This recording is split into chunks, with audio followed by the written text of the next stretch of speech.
So, first of all, I do want to say welcome to my home in Yerushalayim.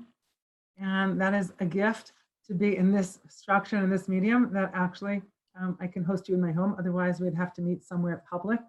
And thank you for inviting me into your home as well. The question of who you'll be standing with at Sinai is a core question for me because really, you know, when the one question that we're asked right before we're leaving Mitzrayim to enter into this new stage in our life, and we are now from somewhere in between Yetziat Mitzrayim and Shavuot, we're almost there. Mi v'mi ha'holchim, who is going with us? Right? Mi v'mi ha'holchim, and my name is Mimi, so mi v'mi, sometimes that's where I see my name in the Torah. Mi v'mi ha'holchim, who's going with us? And so many moments in our life, the real core question really is like, who's with us? Who's walking? Who is our support system? And I want to say also that I find that many times in our life, some of our suffering, some of our pain comes for looking for what it is really ours by right, but not in the places that we need to be looking for it. As I like to say, if you're tired, your bedroom is probably a better place to go than the refrigerator, although honestly, sometimes I do the refrigerator and then go to my bedroom. And that's also true. So I want us to think a little bit about this question of like, who are we standing with at Sinai in terms of also how do we walk in the world and who do we walk with? We have multiple families, and that's really what I wanted us to be thinking about. And as we go through our lives, I think that becomes more and more aware to us that we have our birth family, but we also have our soul family, and we have our emotional family, and we have our psychological family. And I think that a lot of pain comes from an attempt to cluster all of these different families that we have into one family. And if our one family can't be all of that, then something is wrong either with us or with them. I'd like to claim that that's not the case of our lives, and that actually I do believe that we have multiple families, and being able to identify the gifts and the potency of each one of these families individually is what enables us actually to be in our greatest. And I want to think about, therefore, this moment of revelation. We like to think about a revelation at Sinai, at Matan Torah, receiving the Torah, in which we all were standing there together, and we heard the same thing, and we experienced the same experience.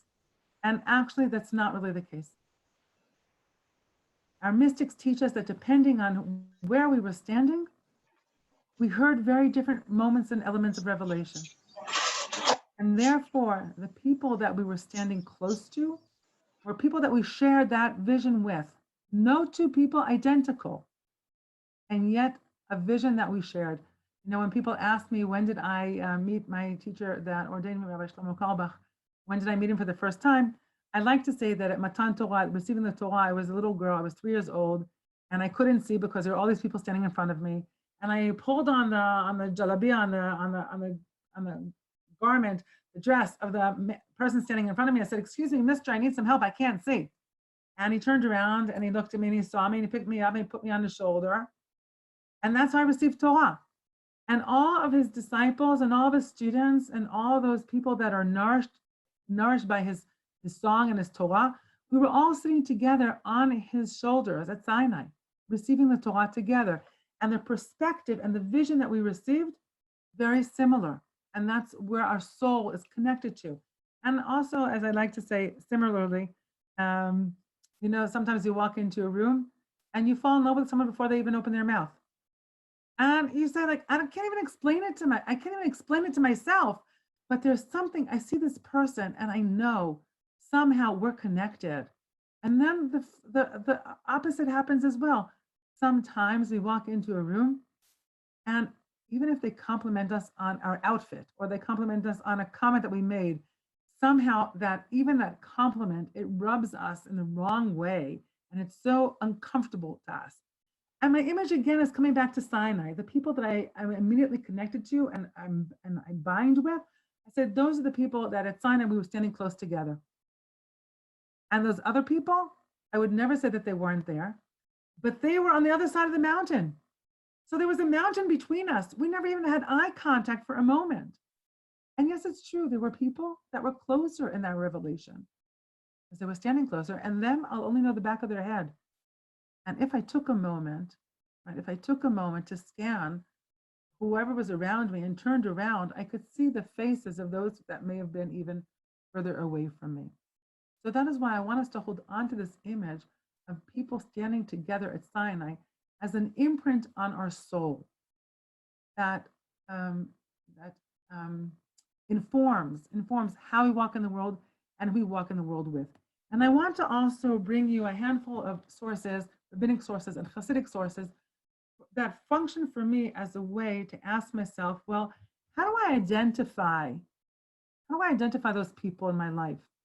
How do I know who my soul family is? And I am blessed with soul sisters and soul brothers. I have a soul mother that I left in Los Angeles when I came back home to Yerushalayim. And I have soul children and I have soul grandchildren. What a gift, what a gift, what a gift. So I want us though to look at a couple of sources to think about what that can look like. So one is actually, it starts from the story of receiving Torah at Sinai. And for a moment, I am actually going to share my screen. Although I don't like sharing screens because I like everyone to be able to see each other, but I'm going to go in and out of the text for a moment or two. And here you see the first pasuk I want to bring to you is Vayis'u mi'refidim ve'yavo midbar Sinai ve'yachanu b'midbar vayichan sham Yisrael keneged ha'ar. And they journeyed from Refidim, they entered the wilderness of Sinai and encamped in the wilderness. And Israel camped in front of the mountain. And you know the word vayichan is in the singular instead of vayachanu, they in the plural. And Rashi there wants to bring this understanding of what that means. Why is the word vayichan and they encamped in the singular instead of in the plural? And he says, Ki'ish echad belev echad, as one person with one heart. I want to say something about that phrase, one person in one heart. Traditionally, the way that's understood is we were so connected that we were like one people. But I want to think about it differently. When it says one person with one heart, I want to ask, who are the people in our life that we can feel whole and complete in their presence? One people. Who are the people in my life that with them I feel one? And with one heart. It's not that I love with one chamber of my heart and I hate with one chamber in my heart and I'm confused in a third chamber in my heart and I'm lost in a fourth chamber in my heart. No, there are people in our lives. I want to take a moment to think, and as we walk through these different possibilities, think about who these people are in your life, that you can be the totality of who you are. With all of your parts, they make you feel whole. You can feel whole. You can bring all of your emotions. You don't have to leave any chambers of your heart at the door when you walk into their home. So that's my first question, right? The people standing with me at Sinai, those are the people that I feel complete, I feel whole with, and I can bring the totality of who I am. So that's possibility number one, and that's, I want to say identification marker number one. Number two, let's take another look at another source. Before leaving Egypt, we're asked to bring the Korban Pesach, the Paschal offering. And we know one offering per household. And yet, if we aren't large enough of a clan, what are we told? And if his household is too little for a lamb, then he, she, and her neighbor next to his house. And if you see in the Hebrew, hu ushcheno, hakarov el beito. Okay, clearly your neighbor, you're not going to take a neighbor down the block. Clearly, if you're going to bring this offering, and it's meant to bring everyone together, you're going to bring your neighbor that is close. So then what is this word karov doing here? Close. It's not about proximity. It's about a quality and a nature of relationship.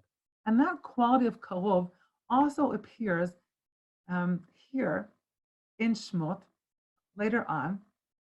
And we're told the following. It's a hard verse. It's a verse that comes when the tribe of Levi, the Levites are sent out into the camp. And it says, go forth to gate through the camp and slay your brother, your neighbor, and your kin. Again, neighbor, your brother, and your kin. But your brother is your kin. So therefore, what is the difference between the two? Because we know that there isn't such a thing as a word that is superfluous in the Torah. So therefore, what does this karov mean? The karov here, similar to the karov of the Korban Pesach, of the Paschal offering. And the Orach Chaim HaKadosh, Rabbi Chaim ben Attar, was a 17th century mystic, lived in Yerushalayim. He says the following. He says there are those that are close to us, what he calls by birth. They're our birth family. But we are very different from them.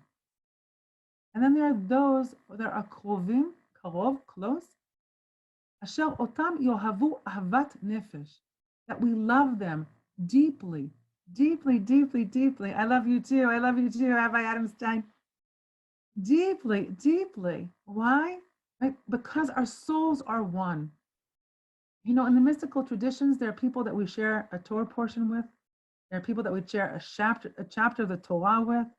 There are people that we share a verse on a chapter. There are people that we share a word with. And there are people that we're so intimate with, we share a letter with. And I ask you as well to ask yourselves, who are these people that are your soul siblings? Who are your soul siblings? Your soul brothers, your soul sisters, or your soul children? Right? Our birth family is a gift from God. And we've been gifted with more than one family. We have our soul family. Those are the ones, that's the neighbor that's close. It's not the neighbor that lives next door. It's the one that we are connected to. So number one, standing at Sinai, who's going to be standing with us? The people that we're one with. The people that our heart is whole and complete with. The people that we have a sense that we are family beyond our biological DNA. And then we have, and I want to bring a teaching from the Talmud, which is a teaching of the Talmud that I literally live in. And those who have learned with me, I'm sure at some point we've learned this together. I call this one of my covenantal texts. One of my covenantal texts. And here it's a section from the Talmud, the Bavli, from the Tractate of Chulin, page 60b. And this whole page of 60b is a page in which there are many controversies in the story of creation. And if you see the word Rami, it's not a name, Rami, although we have here in Israel the name Rami. Rami is when you pit two sources of equal qualification. So here we have two verses in the Torah. One is the earth brought forth grass, and the earth brought forth grass, referring to the third day of creation. And then on the sixth day, it says, no shrub in the field was yet in the earth. So the Talmud wants to understand how can Rav Asi is saying, okay, we have two verses, and they're saying opposite things, and how do we reconcile it? And what does he say? He says the following, we learn, the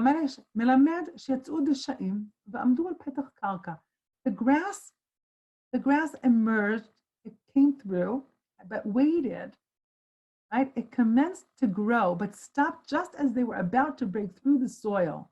And then Adam comes, prays for them, and when the rain falls, they sprouted forth. Now, what is this a metaphor for? Imagine you have a vision. You are that blade of grass, and you can't break through into the world. You have a vision that you can't manifest in the world. Who is the person that is going to help you make that breakthrough? In this story of the 6 days of creation, Adam comes and he cries. His tears, they moisten the soil.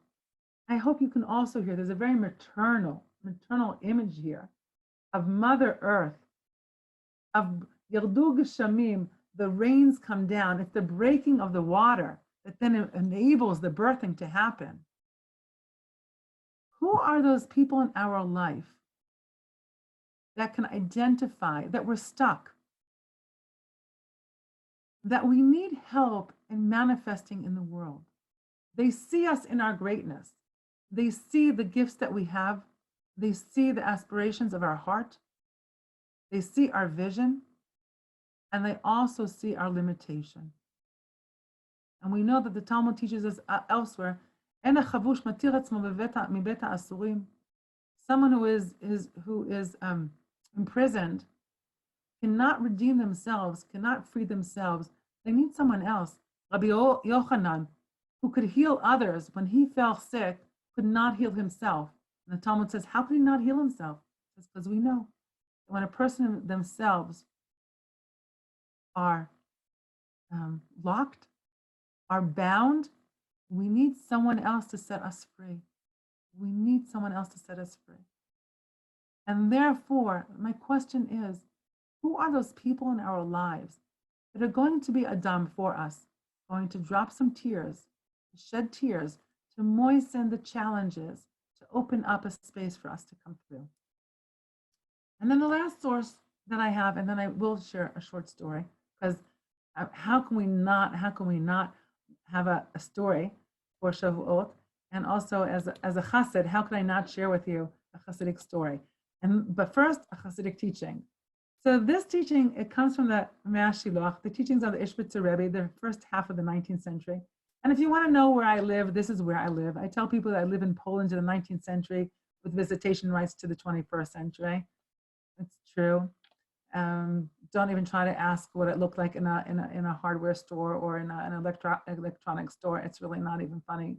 The fact that I can share a screen is like, okay, I've made it into 21st century.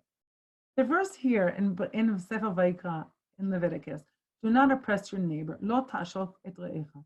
Now I want to say that traditionally we understand that to be monetary issues, but not for the Ishbitzer Rebbe. I call him Ishbitzer because the Reb Mordechai Yosef Leiner, he comes from a town called Ishbitza, and Hasidic masters are often called either by the name of their book, the Mei HaShiloach, the Waters of Silwan, or by the town they come from, hence the Ishbitzer Rebbe.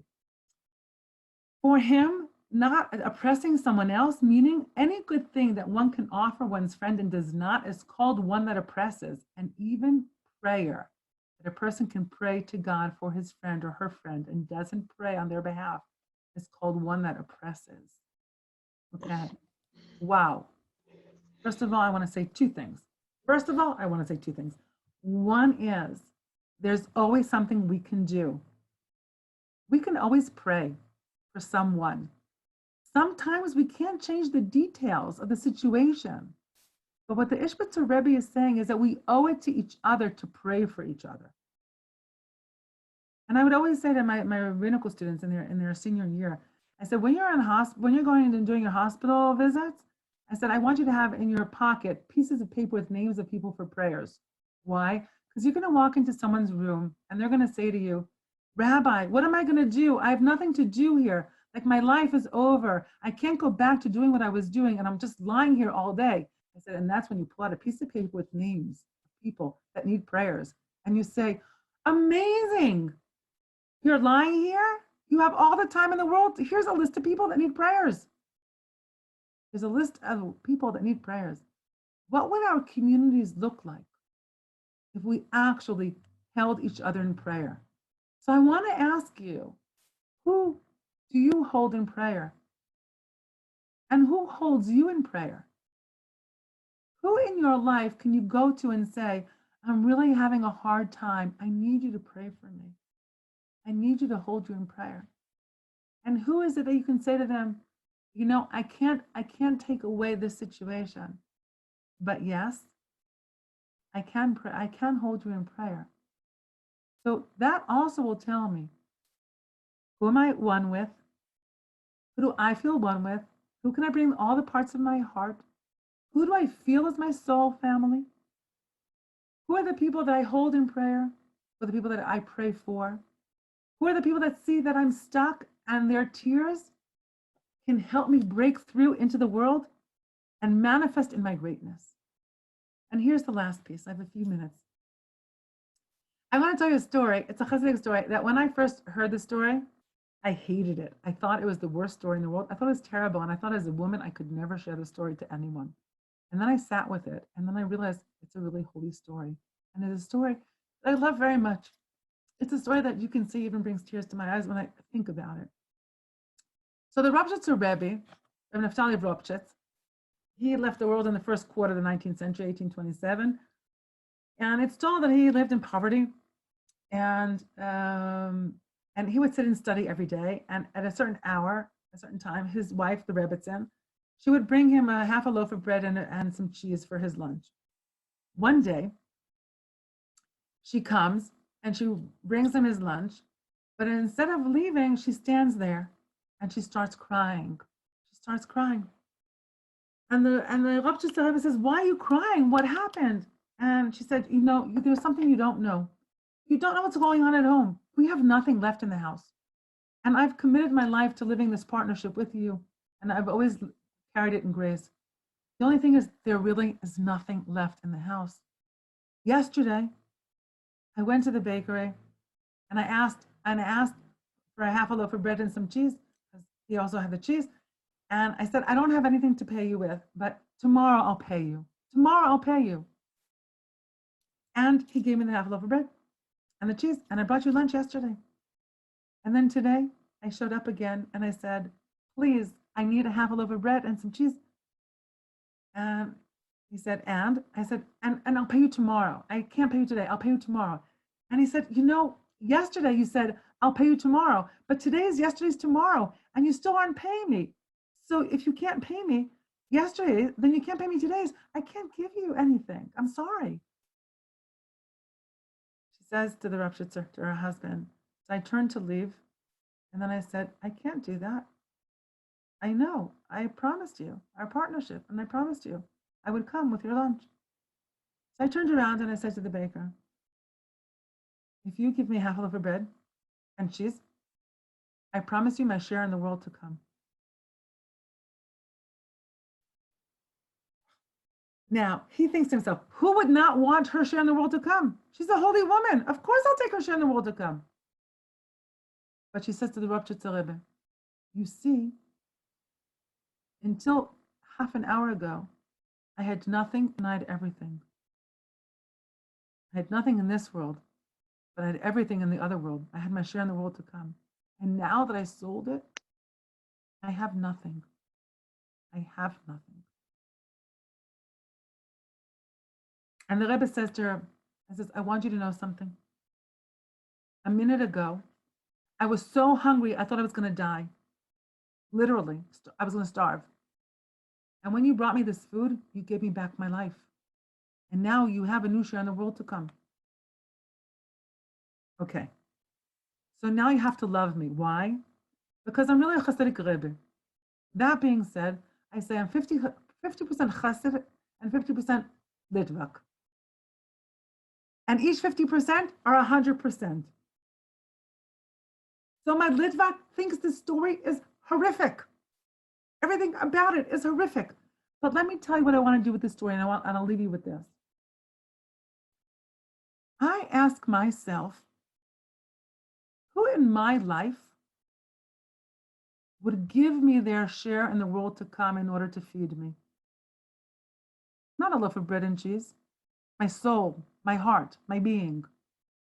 Who are the people in my life that would give their share in the world to come to keep me alive? And who are those people that when they did, I would really feel that they gave me back my life? And then I say to myself, who are the people that I'm willing to do this for? Who am I willing to give my all, everything that I have, my share in the world to come, to sustain them, to support them? And that when I did that, they would recognize what a gift and what a sacrifice I brought to them. And that will sustain them and will give them their life back. So therefore, who will stand next to me in Sinai? Who will I stand next to in Sinai? Who will receive the Torah that will support us and sustain us and give us our life for this coming year? They're the people that make me feel whole. They're the people that I can bring the totality of my heart to. They're the people that I feel that they're my soul family. They are the people that will cry and their tears will enable me to manifest in my greatness in the world because they see when I'm held back and when I'm stuck. they're the people that are willing to give their share in the world to come in order to feed me. And the people that, when they do, I feel that. And they're the people that I am willing to give my share in the world to come to feed them. And that when I do that, they will feel that. And I bless us all that even with the social distancing that we're talking about, that on a soul level, when we stand and receive Torah on Friday morning, when the Torah is read and those words are given over to us, and we receive the Torah this year, that we can feel these people standing next to us and with us, and that we can walk with them into this next year of Torah. Shavuot is a Rosh Hashanah for our Torah. May bless us to be able to feel the intimacy, the closeness, the support, the love of these people that will be standing with us at Sinai. And I know that because we learn together now, we all will be standing together. So I'm waiting to see you Friday morning at the mountain. God bless you. Chag Sameach. Shavua Tov. Chodesh Tov. Only blessings.